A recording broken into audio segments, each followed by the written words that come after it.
መጽሐፈ መቃብያን ቀዳማዊ ምዕራፍ 11 አርሞን ጠፋች፣ አምባዎቿም ፈረሱ።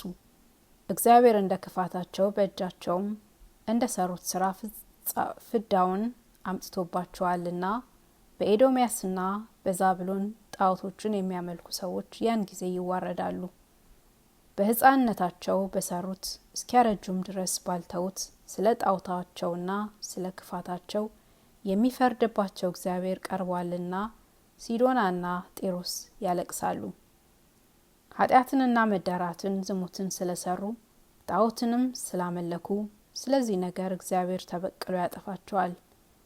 በፈጣሪያቸው በእግዚአብሔር ትእዛዝ ጸንተው አልኖሩምና የይሁዳም ሴቶች ልጆች ይጎሳቆላሉ።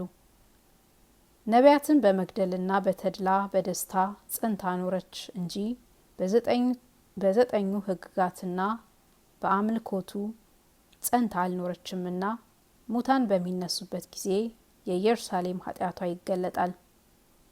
የዚያን ጊዜ እግዚአብሔር በባህሪ ጥበቡ ይመረምራታል። በሕፃንነቷ ዘመን በሰራችው ኃጢአቷ ሁሉ ተበቅሎ ያጠፋታል።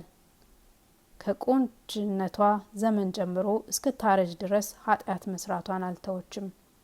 በኃጢአታቸው ጸንተው እንደኖሩ እንደ ቀደሙ አባቶቿ ወደ መቃብር ገብታ ትቢያ ሆነች። የእግዚአብሔርንም ሕግ ያፈረሱ ሰዎችን በትንሣኤ ጊዜ ተበቅሎ ያጠፋቸዋል። የሕጋቸው ማደሪያ ልቦናቸው የሰዶም ሕግ ማደሪያ ሆነ ብሎ ሙሴ ስለ እነርሳቸው ተናግሯልና ይፈርድባቸዋል። ወገናቸውም የገሞራ ወገን ነው። ሕጋቸውም የሚጠፋ ነው፣ ስራቸውም ክፉ ነው።